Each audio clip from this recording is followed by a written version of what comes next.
Bismillahirrahmanirrahim. Assalamu alaikum. I am Nimra Zafar. This video is made by Law Mentoring.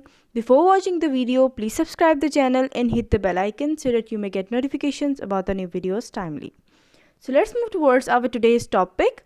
Today we will discuss about Section 23 of the Land Acquisition Act 1894. Section 23 is about the matters to be considered in determining the compensation. इसमें आज हम ये पढ़ेंगे कि जब government जो है वो एक आम बंदे से ज़मीन एक्वायर करती है किसी पब्लिक इंटरेस्ट के मैटर के लिए, तो वो कौन कौन सी चीज़ों को मद्देनज़र रखेंगे उस वक्त जब उन्होंने उस ज़मीन के बदले में उन पर्सनस को कंपनसेशन देनी होगी। जिनसे ज़मीन एक्वायर कर रहे हैं उनको कंपनसेशन देनी होगी, तो कौन कौन सी चीज़ों को वो कंसीडर करेंगे। तो इसकी क्लॉज 1 कहती है कि court shall take into consideration. अब हम पढ़ेंगे 1 बाय 1 कि किन किन चीज़ों को कोर्ट जो है वो कंसिडर करेगी, या जो कलेक्टर होगा वो किन चीज़ों को कंसिडर करेगा कंपनसेशन को डिटरमिन करते हुए। सबसे पहले बात करते हैं मार्केट वैल्यू ऑफ लैंड। जिस लैंड को वो एक्वायर कर रहे हैं वो ये बात सबसे पहले चेक करेंगे कि उसकी मार्केट वैल्यू उस जगह पर क्या है। जिस जगह पर वो ज़मीन है वहाँ पर जो दूसरी ज़मीनें हैं वो उनकी मार्केट वैल्यू क्या है या उनका रेट क्या है उस जगह का, ठीक है। और ये मार्केट वैल्यू उस दिन के हिसाब से देखी जाएगी जिस दिन at the date of publication of notification, जब वो वहाँ पर सेक्शन 4 के क्लॉज 1 के अकॉर्डिंग नोटिफिकेशन वहाँ पर लगा देंगे कि ये जो ज़मीन है ये गवर्नमेंट को दरकार है एक पब्लिक इंटरेस्ट के लिए, ठीक है। तो जब वो एक्वायर करेंगे तो वो उसी डेट पर जब वो नोटिफिकेशन वहाँ पर लगाएंगे उस नोटिफिकेशन की डेट पर ही वो ये मार्केट वैल्यू चेक करेंगे उस लैंड की कि वहाँ पर उस वक्त मार्केट वैल्यू लैंड की क्या है। तो जो मार्केट वैल्यू होगी, जो उस ज़मीन का रेट होगा, उसके हिसाब से कंपनसेशन दी जाएगी। Provided that. अब प्रोवाइडेड डेट मतलब यहाँ पर एक्सेप्शन आ गई है कि किन किन चीज़ों को जो है वो मद्देनज़र नहीं रखा जाएगा। यहाँ पर market value of land increase, अगर कोई ऐसी लैंड है जो ज़मीन गवर्नमेंट एक्वायर कर रही है ना, उसके साथ वाली जो ज़मीन है उन्होंने अपनी मार्केट वैल्यू जो है वो बढ़ा ली है, उसकी मार्केट वैल्यू इंक्रीज़ हो गई है सिर्फ इसलिए कि वो गवर्नमेंट जो है वहाँ पर ज़मीन एक्वायर कर रही है, तो फिर इस चीज़ को जो है ना ये कलेक्टर जो है वो डिसरिगार्ड कर देगा, इस चीज़ को मद्देनज़र नहीं रखा जाएगा। उसके अलावा कोई ऐसी बिल्डिंग है जिसकी मार्केट वैल्यू इंक्रीज़ हो गई है सिर्फ इस वजह से कि वो बिल्डिंग जो है वो वहाँ पर लोगों की आमदोरफ्त जो है वो बहुत ज़्यादा है, ओवर क्राउडेड है वो जगह, तो इस चीज़ को भी डिसरिगार्ड किया जाएगा। यहाँ पर भी जो है मार्केट वैल्यू के हिसाब से ही उसकी जो है वो कीमत है वो वही रहेगी, इसकी कीमत जो है सिर्फ इस वजह से इंक्रीज़ नहीं होगी, इसको भी डिसरिगार्ड किया जाएगा और इसको नेगलेक्ट किया जाएगा। उसके बाद आ जाते हैं दूसरी बात पे।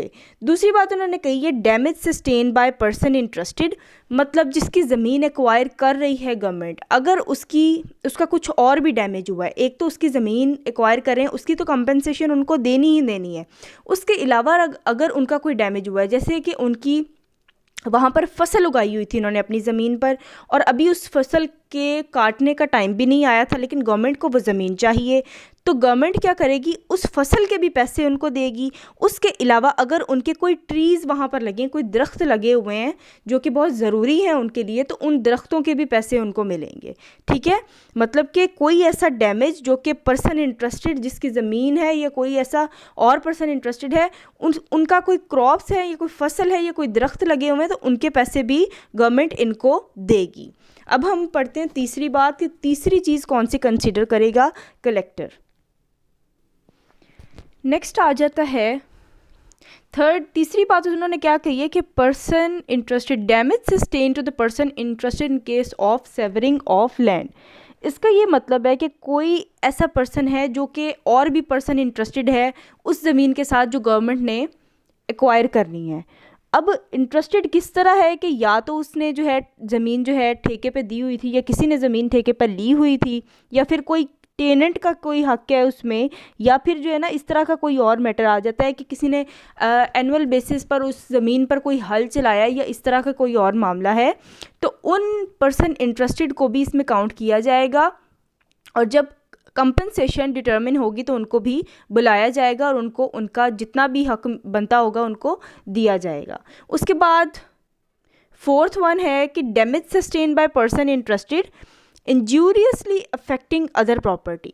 अब इसका क्या मतलब है, एक ज़मीन जो है गवर्नमेंट ने एक्वायर कर ली है, लेकिन उस ज़मीन को लेवल करने के लिए या उस ज़मीन को हमवार करने के लिए गवर्नमेंट की गाड़ियाँ जो है ना वो गुज़रती हैं दूसरी लैंड से, मतलब वहाँ पर और भी अगर लोग रहते हैं या और भी ज़मीनें हैं, अगर वहाँ से गवर्नमेंट की गाड़ियाँ गुज़रती हैं या क्रेन गुज़रती है या कोई भी ऐसी चीज़ गुज़रती है, ठीक है, जिससे दूसरे बंदों की जो ज़मीन है वो ख़राब हो रही है, वो इफ़ेक्ट हो रही है, तो क्या होगा कि यहाँ पर उन पर्सन्स को भी काउंट किया जाएगा। यहाँ पर कलेक्टर उनको भी कंसीडर करेगा, उनकी जितना नुकसान हुआ होगा, उन पर्सन का जितना डैमेज हुआ होगा उसको भी मद्देनज़र रखा जाएगा।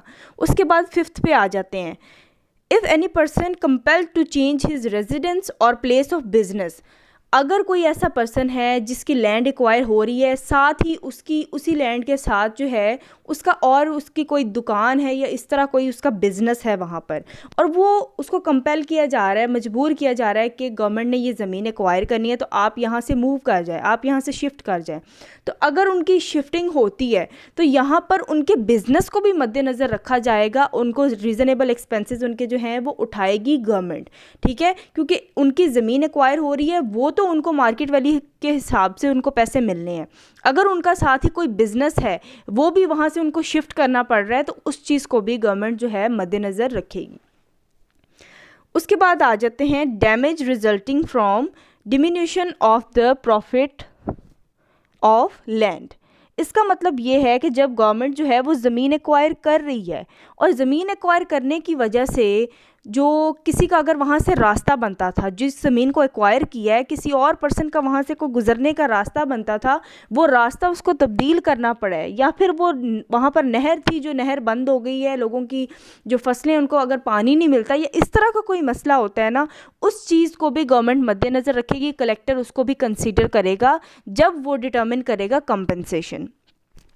ये तो बातें हम लोगों ने सारी पढ़ ली हैं फर्स्ट क्लॉज की बातें, ठीक है, कि किस चीज़ को गवर्नमेंट कंसिडर करेगी। अब आ जाते हैं क्लॉज 2 पे, क्लॉज सब सेक्शन 2 सॉरी, इसका सब सेक्शन 2 जो है वो कहता है in addition to market value of land.